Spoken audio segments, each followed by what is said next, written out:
Hi everyone, welcome to today's podcast, Voices from the Margins. My name is Shakila, and I'm currently studying English literature. I've always been passionate about social justice issues, and one topic that feels especially urgent in is the treatment of gender and minority groups in Southeast Asia, including here in Indonesia. Hello, and I'm Michelle. I'm also a student in English literature, and we chose this topic because gender and minority struggles are not only global, but they are very present in our region, like from religious minorities in Myanmar to gender-based discrimination in Indonesia. There are deep, complex issues that often go unnoticed. And we hope this podcast can shed light on how different Southeast Asian countries are addressing or failing to address these challenges, and what that tell us about our region's values, laws, and power dynamics. And honestly, I started paying attention to this issue during a college discussion about the treatment of LGBTQ plus individuals in Southeast Asia. Like, um, when I entered college, there are a lot of like LGBTQ community, and I realized how invisible queer voices, how invisible the LGBTQ plus voices often are in Indonesia media and policy. That made me reflect on how many people in my own circles carry shame or fear just for being themselves. That really resonates with me. Growing up in a conservative environment, I rarely questioned why women were expected to behave a certain way or why some of my friends couldn't speak openly about their identities. But now, as a university student, I've come to see that silence is a form of oppression.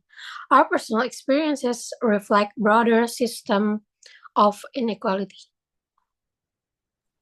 Exactly. And once you start noticing it, you see it everywhere in hiring practices and religious restrictions, in how governments respond to minority rights. It's not just about identity, it's about access, representation, and power. Okay, now let's talk about some examples. In Indonesia, we've seen progress like the growing public discussions on gender equality, but discrimination persists. For example, in Aceh, local Sharia laws disproportionately affect women and LGBTQ plus people. Human Rights Watch has reported on police raids and public humiliations, especially targeting queer individuals. This was quoted in Human Rights Watch 2018. True, and that's not just unique to Indonesia. In Malaysia, homosexuality is still criminalized under colonial era laws. In 2019, two women were caned for attempting to have same-sex relations. Meanwhile, the government as protecting no no no. Meanwhile, the government often frames such as punishments as protecting morality, even as it silences this dissent.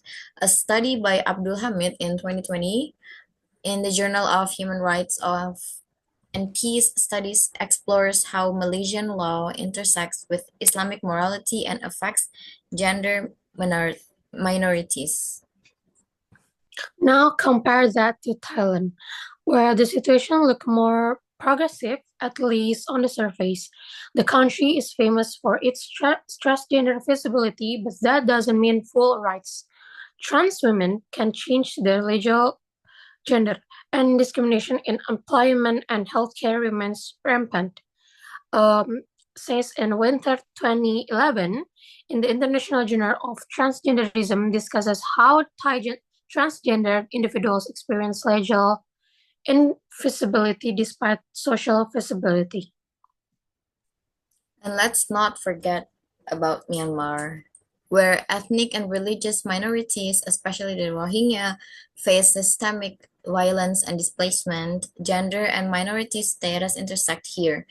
Rohingya women are at risk of sexual violence, both from the military and in refugee camps. According to a report by ASEAN Parliamentarians for Human Rights in 2021, this violence is rooted in state policies that dehumanize Rohingya. So, while each country differs politically and culturally, a pattern emerges.